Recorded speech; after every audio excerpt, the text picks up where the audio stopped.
สวัสดีท่านผู้ชมสบายดียามแรงส่วงค่ำๆพี่น้องจ๋า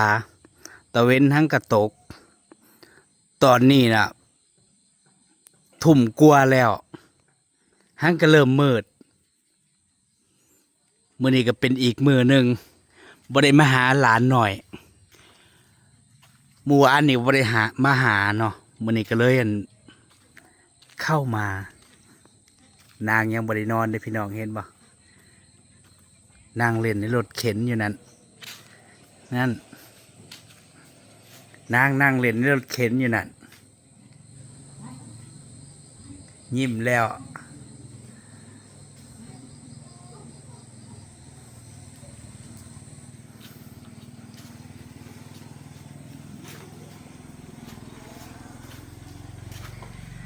สวัสดีจ้าสวัสดีค่ะสวัสดีลูกสวัสดีลูกสวัสดีสวัสดีสวัสดีค่ะลูกยายรวยกับฮังกะมาวังคำนี่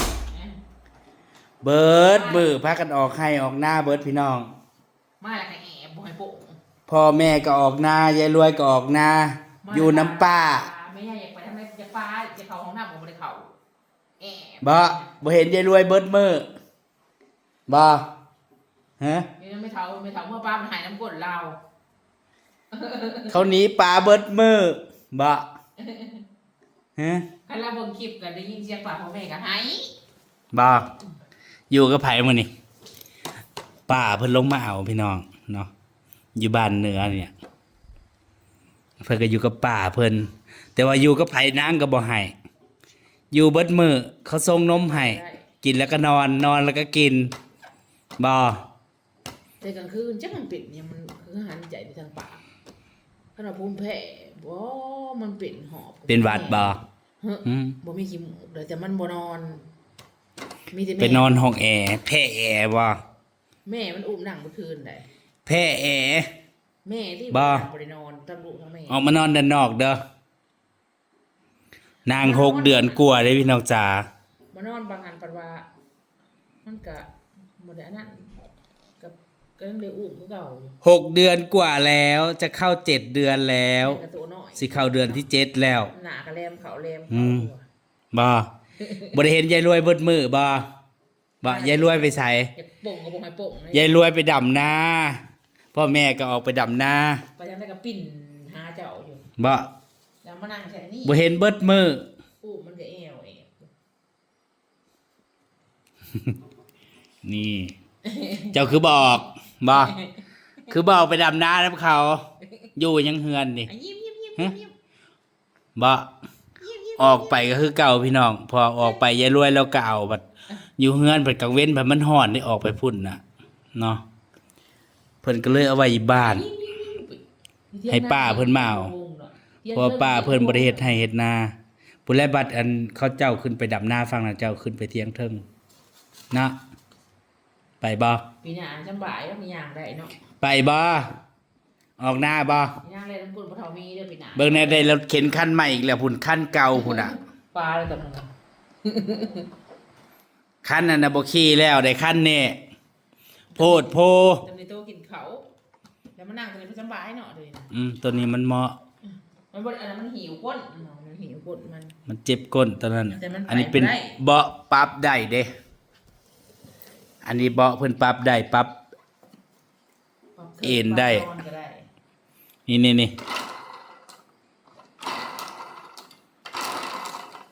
อันนี้เป็นโต๊ะกินข้าวของนางซุมื้อนี่กินข้าวต้มแล้วกินข้าวต้มใส่ปลาแซลมอนบ่ฮะ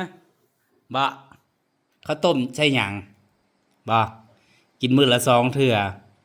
แต่ซุมื้อนางก็โตน้อยลงเด้อพี่น้องผอมลงกว่าเก่าเพิ่งบ่ได้สิย่างนะคานได้แล้วบ่ไปทั่วที่บ่มันก็ดื้อไปส่วนใหญ่ก็แต่ละมื้อเอาไว้ในคอกกันแหละเฮ็ดคอกไว้บ่ให้ออกจากคอกบืนไปเรื่อย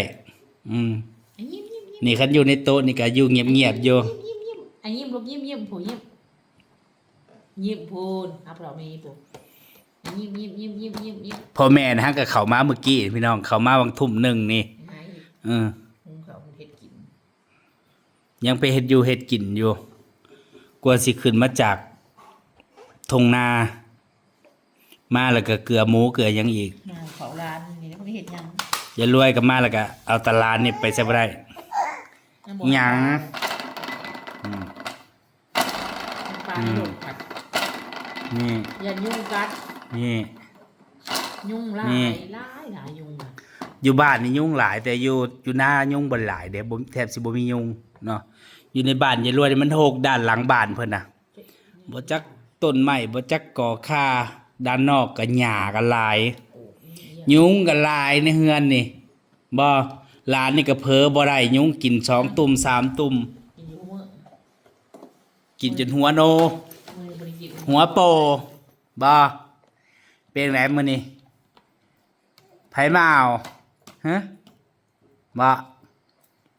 เบิ่งคลิปบ่ได้แล้วเบิ่งแล้วมันได้ยินเสียงพ่อแม่มันให้ อันนี้ตื่นเทิงเลยจะมาตื่นละ มาเฮาก็ตื่น เฮ้ย ตื่นแล้วมันบ่ได้ยังมัน บ่ออกบ่นาน่ะ มันให้อุ้ บ่ออกบ่นาน่ะมึงในขาเพิ่นนี่ในขานี่ขาก็บ่ได้อยู่ซื่ออุ้ย เหยียบได้อยู่ลูกนี่เหยียบได้ดิ เหยียดเตือนบ่อตีนลงแมวตีนขึ้นเทิงเลย มันเหมาะกับติดเทิง รถเข็นตัวนั้นซื้อมาเสียซื้อบ่นั่งแล้วบ่บัดเฮียนย่างบ่ได้จะก็นั่งรถเข็นตัวนั้นน่ะ ใหญ่ลงไป ตีนบ่คุ้งพื้นเดี๋ยวให้ยันไปรถเข็นนั่นอยู่น่ะก็บ่ได้ใส่พี่น้องเนาะแท้จริงน่ะเขาใส่ตอนที่เด็กน่ะอยู่ไปอยู่มาถ้าว่าย่างได้แล้วมันก็บ่ได้ใส่แล้วเนาะจับมือเขาหยังหึจับมือเขาหยังบ้าจับมือเขาหยัง เออกินฮอดข่อยบ่บ่เห็นกันจักมือแหละบ่บ่เห็นกันจักมือแล้ว แหลมเขาโอ้ยเลยมันหัวน มก็บ่ค่อยกินบ่แม่นบ่ กินบ่ได้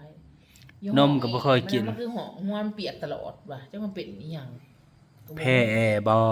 หืม อยู่นอกหรือยังกลางเว้นนี่ยังก็ย่ามันสิเปียกตลอดหัวมันน่ะ เกิดช่วงหน้าหนาวเด้เพิ่นเกิดมาช่วงอากาศหนาวๆไปปรึกษาหมอสิว่าเป็นอะไรนมก็บ่ค่อยกินได้กินก็เพราะปานนั้นผอมลงกว่าเก่าปกติเด็กน้อยนี่พอเริ่มกินข้าวก็สิอ้วนขึ้น อันนี้เป็นแห้งก็ผอมลง นอนบ่อิ่มเนาะ น้ำหนักก็ลดลงเลยนี่ มึง นอนแห้งห้องแอร์เพอเป็นหวัดบ่หายใจบ่ได้ เข้ามาเริ่มอาปากปอง เหงื่อก็ออกตลอดอาบน้ำแล้วเนี่ย อาบแล้ว อาบน้ำแล้วบ่ฮะเจ้าอาบน้ำแล้วบ่ อาบน้ำมื้อละ2เทื่อ บ่กินข้าวแล้วฮะ ยามช่วยๆก็กินข้าวแล้วก็อาบน้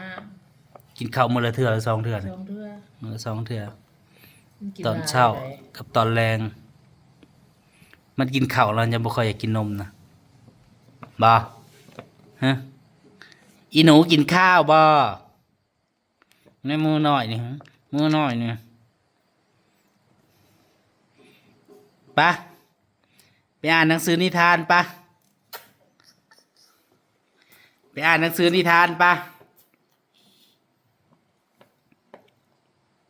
แต่ว่าฮู้จักเบิดพ่อแม่ผู้นั้นผู้นี้ หันเสียงขี ชื่อได้เบิด ชื่อเบิดขีบผู้ใด แต่ว่าดีแต่บ่ให้ เขาอยากไปใส่เขาก็ปาไป ไปเบิดมืออยู่กับไผก็อยู่เนาะ เพิ่นก็อยู่ อืม ดีแต่นางเป็นผู้หู้ผู้ดี เลี้ยงง่ายบ่อย่าดื้ออย่าให้อย่างงอแง เด้อส่วนนี้เขาดำนาเขาบ่มีเวลาเอาดอก เขาบ่มีเวลาอยู่นำอย่างงอแงเด้อเด้อมันย่างได้ซะก่อนจังออกน้ำเขา ยิ้มเนาะ ยิ้มผู้ยิ้มมาเรามีผู้ลูก จ้ะจ้ะนี่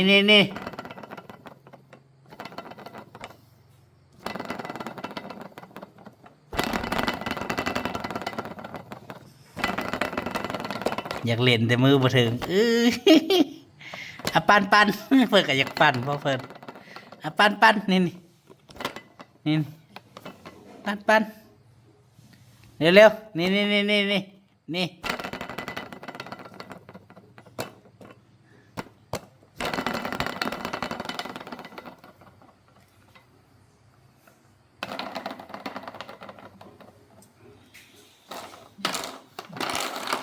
มีแต่ของเล่นของใส่เพิ่นมีอยู่สุอย่าง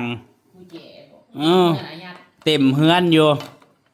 บ่ต้องซื้อมาอีกเด้อนี่ยินบ่อันนี้แค่ของเด็กเล็ก เดี๋ยวโตมาอีกอย่างได้ก็สิเป็นเป็นรถไฟฟ้ารถปั่นบ่บัดนี้บ่อืม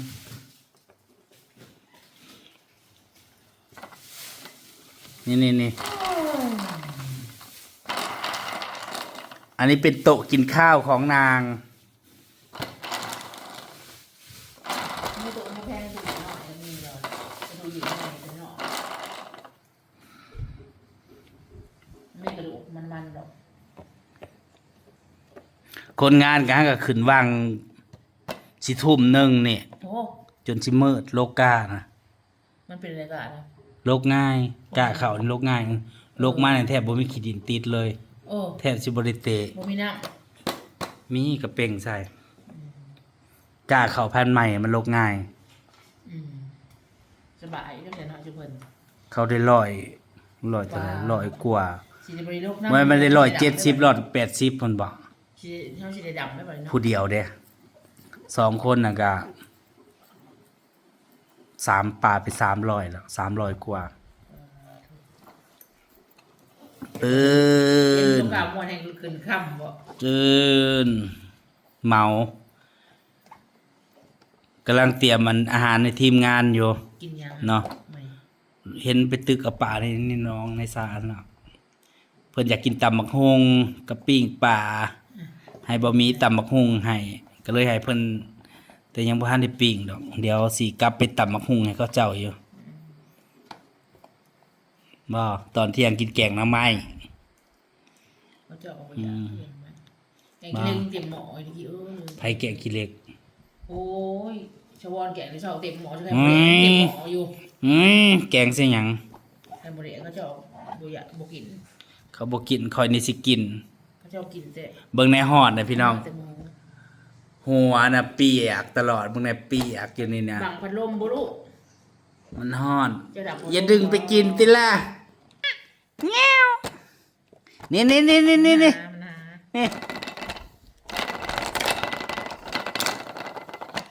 จ้ะ ที่แรกเล่นไปเล่นมากก็เบื่อมันก็ได้แล้วไปจะเล่นบ่ได้หาเล่นแนวใหม่อีก อหยังยุงกัดบ่ได้หัวน่ะนี่นะนี่คือเป็นตุ่มแดงๆนี่ แต่ว่านนี่ แต่วานบ่แสดงว่าแพ้ยุงกัด2มื้อ3มื้อกันยังน่ะหยังอยากเฮ็ดหยัง อยากเฮ็ดหยังบ่ฮ้อนมึงได้เปียกอีกแล้วหัวน่ะ แล้วไปจะเข้าห้องเพิ่น อยากเข้าห้องคันได้เข้าห้องแล้วก็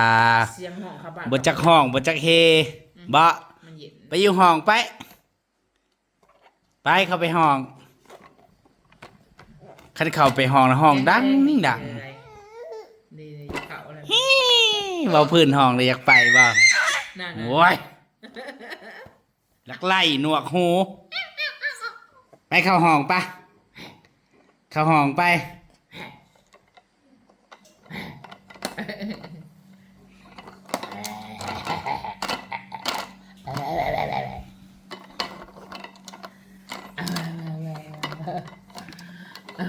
อยู่บ้านก็บ่ได้ออกจากบ้านจากเฮือนหรอกอยู่แต่ในห้องนี่ล่ะ เบิ้งหัวจะลุกละ เปียกเบ่แล้วหัวน่ะขนาดเปิดพัดลมเลยนี่ หัวมันคือโนตรงนั้นนี่ผมกับบ่ป้ง 6 เดือน7 เดือนแล้ว หัวหลอดกอกอยู่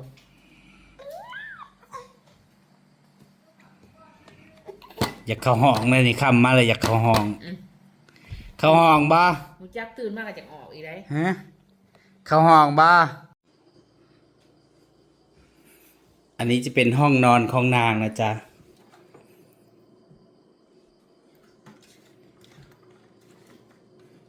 นิทาน มาอ่านทำมา อ่านดิอ่ะ มันไม่ได้นอนง่ายใด อ้าว โมง10 โมง 11 โมง เร็วๆให้ยายรวยอ่านสู่ฟังเร็ว ในเรื่องอ่านบ่เป็น ๆยายรวยบ่เป็นหนังสือพี่น้อง ภาษาไทยภาษาลาวแล้วก็บ่เป็นฮะ พ่อแม่มันอ่านกับพังมักพัง เร็วๆเร็ว มักเล่นมากลายนี่นะ นี่ กราบเป็ดอาบน้ำในคลอง ตากระจองเลยมองน้ำใน ลูกเป็ด น้อยปูปลา ขี้เหร่เร็วๆอ่านดู ลูกเป็ดขี้เหร่ นี่อ่านนี่ ให้ลูกนี่มึง นี่ลูกเป็ดนี่เร็วๆกาละครั้งหนึ่งนานมาแล้วอ่านนี่เป็ดแม่เป็ดนี่นางมักอันคันคำมาเลยอยากเข้ามาในห้อง มากเบิ่งอันนี้แหละ คันอยู่ในห้องแล้วก็ อยู่ อยู่เบิดมือ ยังมื้อเช้าบ่จะออกได้อยากออกนอกได้มันก็ฮู้จักคือกันกาบเป็ดอาบน้ำในคลองตากระจองและมองน้ำในคลองมีหอยปูปลากาบ เดี๋ยวมืออื่นเขาก็ออกอันดำหน้าเบิดอีกแล้วบ่ ติ๊ก หืม ก็ออกป้าไปโชว์ติ๊ก นั่นแหละพี่น้องจ๋ามื้อนี้ก็เข้ามาหาหลานหน่อยสวงคำๆไปแล้วจ้า ออกมา สบายดีเร็ว สบายดีจ้าเบิ่งป้า ๆจักตีนจักมือ สบายดีจ้า สบายดีเร็ว สบายดีโพสบายดีเมาอยากเล่นมักแต่แด้นี่เล่นบนมือบนคืนก็ได้นั่นน่ะไปอยู่กับอันนี้นะเปิดคือ ๆเฮ้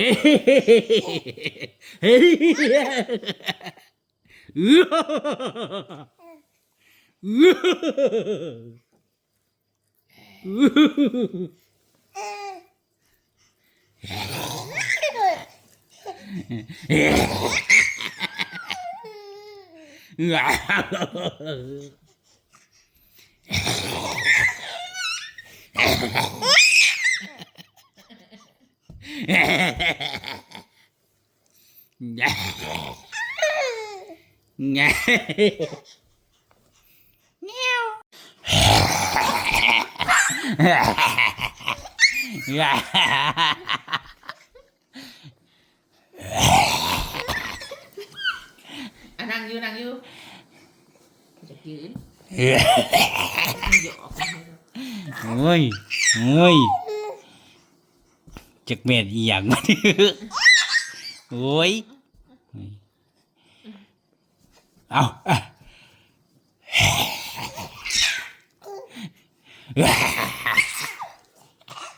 โอ้ย